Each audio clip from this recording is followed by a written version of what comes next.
Xorazmdagi uyga asteroid qulab tushdi.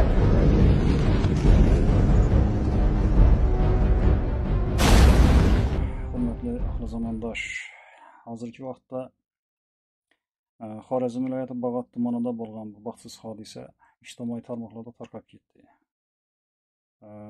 Ya'ni tepadan asteroid kelib tushibdimish, shunga o'xshagan bir holatlar emish, mish-mish degan gaplar. Shuni o'rganish uchun yaqindan borib, bir ozroq vaqtimiz yo'q deb bu xonadonning egasi bilan uchrashib, bo'lgan hodisalarni bir qisqacha o'rganish jarayonida shu xulosaga keldikki, bu yerda hech qanday tepadan asteroid yo shunga o'xshagan bir qattiq jism tomni ustiga qulab, ya'ni joyning uyning ichiga tushganligi to'g'risida hech qanday bir asos, ya'ni isbot dalillar yo'q. Bu yerdagi bo'lgan holatni mana kichik videorolik qilib keldik. Shu videorolikni ko'rib turib o'zingiz bir xulosa chiqarasizlarki, bu yerda asli bo'lib o'tgan holat ko'pincha bizlar yosh bolalar ishonib qo'yamiz. Hozir aholiga tarqatib turgan manaki gaz ballonda tarqatib turgan propan gaz ballonlar bor. Shulardan asli kelib chiqish sababi shu bo'lib chiqdi buning. Ya'ni bir bolalar bir tushunmaslikdan jummarakini bir bo'sh qo'ygan, ya'ni bir shunga o'xshagan bir holatlar videoning ichida qisqacha tushuntirib o'tganmiz. Ko'rib o'zlaringiz xulosa chiqarasizlar. Hech qanday bir vahimaga beriladigan hodisa emas. Bir odamning o'zining bir beparvolikdan, balkim shunga o'xshagan bir holatlardan kelib chiqqan hodisa bo'lib chiqdi bu. Savol berishlaringiz mumkin. Sen kimsan? Ya'ni mutaxassislar nima deyishingiz mumkin. Men Xorazm viloyatidan Hazaras tumanida tug'ilganman 1973-yil. Aslida mening mutaxassisligim temir sohasi bo'yicha, ya'ni yong'in xavfsizligi, shunga o'xshagan gaz ballonlarni sinovdan o'tkazish, shunga o'xshagan doir, ya'ni qisqa tutashuv, shunga o'xshagan bir texnik bir nimalar bo'yicha bir mutaxassisligim bor. Shuni tushunganimdan men bu narsaga ozroq vaqt ajratdim. Xalqimiz hech qanday bir shov-shuv, shunga o'xshagan bir vahima bermasligingizni bir so'rab qolamiz. Bu videoni ko'rib oxirgacha ko'rsangiz o'zingiz bir xulosa chiqarib olasizlar. Ve nihoyat shu portlash sodir bo'lgan xonadonga kirishga ruxsat oldik, ruxsat bermadilar. Bir o'rganish jarayonida shu nozik qo'limizni olgan perdaning bir parcha bo'laklari ya da yong'in sodir bo'lganlik alomatlari ko'rinib turibdi. Qandaydir yong'in sodir bo'lganlik alomati ko'rinib turibdi. Hozir endi sekin-asta girib boraveramiz ichkariga. Nasib qilgancha, Alloh qodir qilgancha bir xulosaga kelarmiz nasib bo'lsa. Mana endi bu xonadonga girsak. Xonadonda hozir bir xalta, bir qop o'ndiribdi bu yerda. U qopini bilasizlar o'zlaringiz, sintetikadan iborat. Bular uncha issiqlikda erib yanmaydi. Mana hozir qo'limiz bilan olib turibmiz buni. Erib yangan shu yeri. Katta issiqlik shu tomonga qarab bosim bilan urilgan holatdagi deydi. Perdelardan shuning bir alomatlari, mushlarimda, burchaklarimda bor. Burchaklarda bor. Hozir bu video syomkamiz yaxshi tushmin turibdi, qatib turibdi. Shuni shu yerlarni sal inobatga olib qo'yasizlar. Telefonimizin nimasi bo'lib qolgan ekan xotirasi. Hozir patolog qismlarini ko'rdik. Patolog qismlarda hech qanday yong'in sodir bo'lganlik alomatlari yo'q. Bu ichkaridan tashqariga bosim bo'lgan, bosim evaziga tashqariga chiqib qo'shadi. Derazalari, perdalari chiqib qo'shadi. Bu yerda yong'in bo'lgan emas, hech qanday perdada yonish, erish alomatlari yo'q. Devorlari ko'rsak, yana bir kuchli bosim ostida yorilgan holatlari. Mana bu tomondan shu 40 santimetrdan oshiqroq atrofida oqsa ketib qolgan. Chekkaga. Bunlardan yong'in. Depa tomonda yong'inning alomatlari yo'q, faqat pastda. Mana shu pastamiz qo'limizni oldik. Mana shu pərdə asab turadigan bu sintetika tez issiqlikni yong'inni o'zini tez qabul qiladigan narsa bo'lgandan keyin erilgan narsa bor. Mana shu ba'zi mana shu xalta mana qopda ham shunaqa bir joydan yalab o'tib ketgan issiqlik bo'ldi.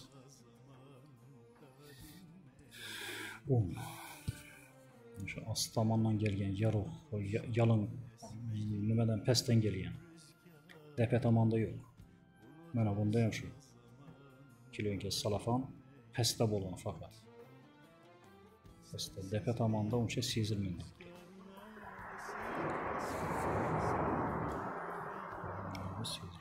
Hozir polni ko'tarib tashlagan. Bu polni ko'tarilgan. O'sha aslida mana qop bilan yonib ketgan. Ostida qandaydir polni ostida yong'in sodir bo'lgan. Mana bakalashkalar ham bir tomoni olib borgan issiqlikda. Bilasizlar bu 80-70 gradusda 80 gradusda 90 gradusda eriydi. Juda kuchli emas, ma'lum miqdorda issiqlik bo'lgan ish qilib 100 gradusdan oshqolar. Bu bakalashka ham shunday. Bir tomoni yonib ergan, bir tomoni turibdi. Polni uy egalari aytdi, ustiga kesak tushibmi, devor tushibmi, bu narsa ko'tarilgan dedi, lekin yo'q, bu bunaqa o'xshamaydi deb unchalik. Portlash sodir bo'lgan aslida. Mana bu paxta parchasi. Mana yong'in alomatlari. Mana bunda ham plastmassa parchasi bor. Buni mana bir burchak yonib ketgan. Ichkarida yengil o't olov paydo bo'lgan bu yerda. Mana hozir plastmassaning struksiyalari yonib ketib, shu yerga urgan struksiya bir tomondan kelib turib, u tomondan o'ng tomonimizdan shu tomonga kelib sachrab ketgan devorlar. Bo'lam shu parda, shunga o'xshagan narsalarning asorat nimalari bir burchak bir nimalari parchalari desak bo'ladi. Hozir gilam ostida turgan bu mana ko'rpacha, paxtalar bular yongan, yengil yonish paydo bo'lgan bu yerda. Kislorod miqdori ancha ustun bo'lib, yonidan yoqilg'isi kam bo'lganligi sababdan shunday holatda olishmay qolib ketgan bu. Kislorod miqdori sal oshkoroq bo'lib qolganda shu yerda katta bosim ostida. Bo'lmasa bu yonib ketishi kerak edi. Mana hozir shu turgan xonamiz keyin bildik buni kuxna ekan bu. Kuxna. Bu yerda propan gaz ballon turgan ekan, gaz plitalar turgan ekan. Gazni asli sizib chiqqan joyi mana shu yer. Mana shu xonadan boshlangan hamma bu bo'lib turgan falokatlarning boshi shu yerda. Bu bakalashka ham shunday xuddi. Bir tomoni erib ketgan, bir tomoni bu turibdi sog'. Bunda ham shu ikkala salafon kilonkalar yongan. Portlash sodir bo'lgan paytda bitta yalin ustini yalab o'tib ketgan. Mana bu bakalashka ham shu ahvol. Tepa tomoni erib ketgan, past tomoni turibdi. Mana hozir lampochka, bu ham shu ham shu. Plastmassalar tez eriydi, issiqlikni o'zini tez qabul qiladi. Yana o'sha material bo'lgandan keyin alomatlari ko'proq shundan ko'rinib turibdi. Mana hozir bizdagi makrodan yekanning parcha bo'lak yongan, lekin yonib alanga olib uskit qilgan emas. Mana hozir e'tibor qilsangiz, men turgan tomondan tashqari tomoni nimalar portlash bo'lganda bosim shu tomonga qarab itargan. Mana bu yer ham shunday ahvol. Ichkariga sindirib tashlagan. Ichkariga sindirgan. Hozir kirgan kuxnadan gaz sizib chiqib, kuxna yongan, kuxnadan keyin mana bu dolan deb aytadi bizda Xorazmda. Mana bu yotoqxona qilib foydalanib turgan xonadon. E'tibor qilsangizda eshik turgan eshikni ichkariga qarab sindirib yuborgan. Mana bu ham tashqariga kirib sindirib yuborgan, tashqari tomonga qarab. Mana nariga xonadonni ichkariga qarab.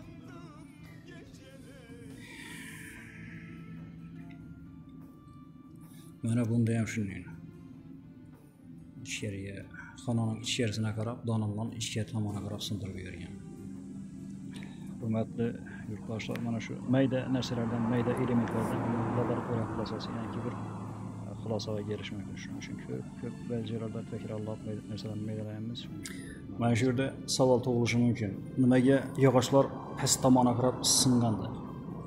Bu yerda dolanning ichkarisida katta bosim foyda bo'lib portlash sodir bo'lganda tepa tomonni tepaga bitta ko'tarib siltab pastga tushiradi. Shu siltab tushirgan paytda tuproq ustidagi tuproq qatlami juda og'ir. Shuni ko'tara olmasdan sinib tushgan bu narsalar. Mana xuddi shu hodisa bo'lgan. Siltab yuborganda, siltab bitta ko'tarib tushirganda yog'ochlar sinib tushgan. Tepadan hech qanday tepasini chiqib o'rganib ko'rdim. Tep-tekis hech qanday qattiq jism kelib tushgan, o'tirgan joyi yo'q. Mana bu yotoqxona. Bu yerdagi ichkaridagilar ham Allohning qudrati bilan hech qanday hech qarsini eslasa bo'lgan emas. Bular savol berdi. Bular zaharlanishi kerak edi gazdan deb. Bu yerda gaz zaharlanish darajasida vaqtda yetib kelgan emas. Eshiklar berkib turgan, shuning evazini ichkariga kirgan emas.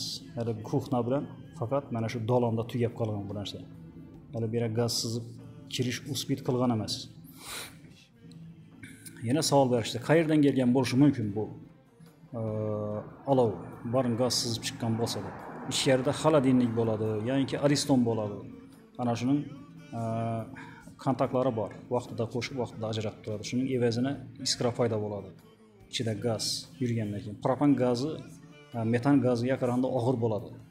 Metan gazi tepaga ketadi, ko'tariladi. Propan gazi pastga tushadi, qo'l ostiga tushib ketadi. Pastdan to'lib tepaga qarab ketadi.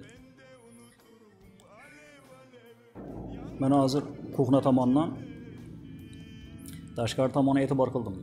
Shunda kuxnada portlash sodir bo'lib, tashqaridagi ko'chadan bir misol taxminan 15 metr nariga o'tib, qo'shnining molxonasiga o't ketadi. Derazani sindirib, ichimdan iskra chiqib, somonning ustidan o't ketadi. Yaxshi ham uni qo'shnilar bilib qolib, soat 2-3 da o'chiradilar, suv sepib boshqa. Mana bu yerda ham shu savol. Yog'ochlar pastga qarab singan. Shundan nima bo'ldi? Tepadan qandaydir og'irlik tushgan deb. Bu og'irlik hech qanday tushgan emas. Tepa tomonni o'rganib ko'rdim. Hech qanday og'irlik tushgan emas. Past tomondan portlash sodir bo'lib, yog'ochni bitta ko'tarib siltaganda tepada tonnalagan yuklar turibdi. Shuni evazini bu yog'ochlar sinib ketgan. Mana yog'ochlar sinib yotibdi. Mana devorni ayirib tashlagan. Aniq bu yerda portlash sodir bo'lgan. Yana savol berishdi. Bu yerda yong'in sodir bo'lgan bo'lsa, bu yerdagi tepada turgan, qurib turgan o'tlar ekan, deydi Xorazm tilida, ekanlar yonishi kerak edi. U yonish nimasi bo'lgan emas, propan pastda yuradi. Ya'ni ko'rsatdim masalan, bakalashga, xalta, qoplarni, daroshga, gilamlarni ko'rsatdim, pastda yong'in bo'lgan. Tepaga gaz sizib tepaga chiqqan emas, propan gazi. Da bu propan gaz bo'lgandan keyin og'ir bo'ladi. Bu xonaning pastida yuradi. Metan gaz bo'lganida tepa tomondan yonish sodir bo'ladi. Bu yerda faqat pastda ko'rinib turibdi. O't alangasining alomatlari faqat pastda. Ya'ni pardadan tepaga 1 metrdan tepaga ko'tarilgan emas. 1-1,5 metrdan tepada yo'q. Bu yerda taxmin bo'yicha gaz, kechqurun gaz qo'yilgan, yoki yosh bolalar gaz jumbarakini ilmasdan qo'ygan, yoki choy damlaydigan bo'lsalar bular, choy damlagan bo'lsa qaynab suv miqdori oshib ketib tushadi, propan gazni, yonib turgan gaz plitani o'tini alangasini o'chirib qo'yadi. Gaz sizib chiqadi shu paytda. Ana bu yerda yana savol berishdi. Biz propan gaz balonini to'ldirib olgan paytda 20 kilogramm gaz beradi ishga suyuqlikdan deb. Biz kilosini o'lchadik, kilosini o'lchasak 5 kilogramm gaz kamalgan. Biz yedik, ichdik, bir haftami, 6 kunmi, 5 kunmi shunaqa vaqt. 5 kilo gaz ketmaydimi? Va agar sizib chiqqanida bu gaz balon taqir yoki yarim bo'lishi kerak edi deydi. Yo'q, unaqa emas u. 1 kilo propan gazi agar havoga tarqalsa 500 kub metr, ya'ni 15 ga 15 metr bo'lgan joyni bir pasda parchalab tashlashga quvvati yetadi. Mana hamyurtlar shu yerda bitta isbot. Hech qanday hozirgi kunda asteroid qulagan boshqa degan vahimalarga ishonmaslikka asos. Mana tepa tomon hech qanday qattiq jism bu yerda ustuna o'tirgan yoki tushgan, shikast yetirgan joyi yo'q. Mana bu bo'lsa, mana siz yuqorida aytib o'tganimizdek, pastdagi portlash sodir bo'lganning evazini yog'ochni bitta ko'tarib tushgan paytda tuproqning qalinligini e'tibor qilinglar. Qancha tonnalagan yuklar turibdi ustida buni. O'zi zo'rg'a turgan yog'och shu momentiga bardosh bera olgan emas. Ana shu silkinish evazini yog'ochlar sinib pastga qulab tushgan. Bu tomonlar unchalik sal bir baquvvatroq bo'lishi kerak, shu bilan qolib ketgan. Bu yerda hech qayerni man qattiq jism tushganlik to'g'risida bironta bir asos topa olmadim. Bu yerni ichkarisini tuproq ekinlarini tashqariga chiqarganlar, qattiq jism bor bu yerda deb. Hech qanday hech narsa yo'q. Polga ham shikast yetgan emas. Pol hech qanday shikastlangan emas. Mana hozir qo'ldan ko'rsatib turgan joyda olov paydo bo'lgan.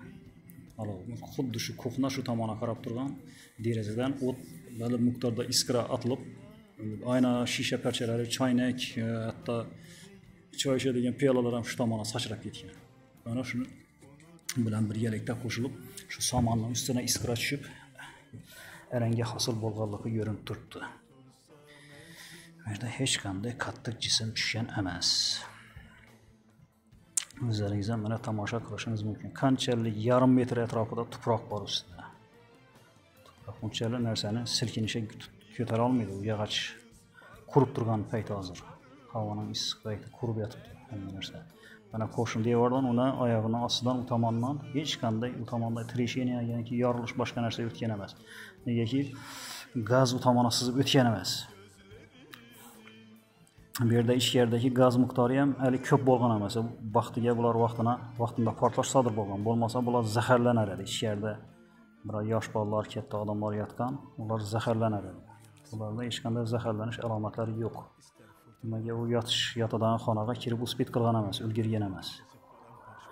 Ana shu paytda xolodilnik shunga o'xshagan bir narsalar ishlab ketib, shuning relesindagi chaqnash sodir bo'lganligining evazini yig'ilib turgan propan gazida yong'in sodir bo'lgan. Mana shuning evazini bu alomatlar bor. Mana hozir ko'rsangizlar, tuproqlar tashqariga sachrab ketgan. Tuproqlar pastdan tepaga qarab udar bo'lgan katta. Shu yaqqol ko'rinib turibdi o'zi. Buni hech qanday bir vahimaga berilish. Bu qo'shimcha ovoz bilan ishlaganimizga sabab shamol, boshqa shunga o'xshagan kameramizda zapislar yaxshi bo'lmaganligi uchun alohida ovoz berishga majbur bo'ldik. Shuning uchun orasida xatolari, kamchiliklari bo'lsa uzr so'raymiz. O'zbekiston xalqidan va zamondoshlardan. Xo'sh, sog' bo'ling, omon bo'ling. Bu holat Xorazm viloyati Bog'ot tumanida bo'lgan hodisa. 12 may kechasi, yarim kechasi, 2:30 larda.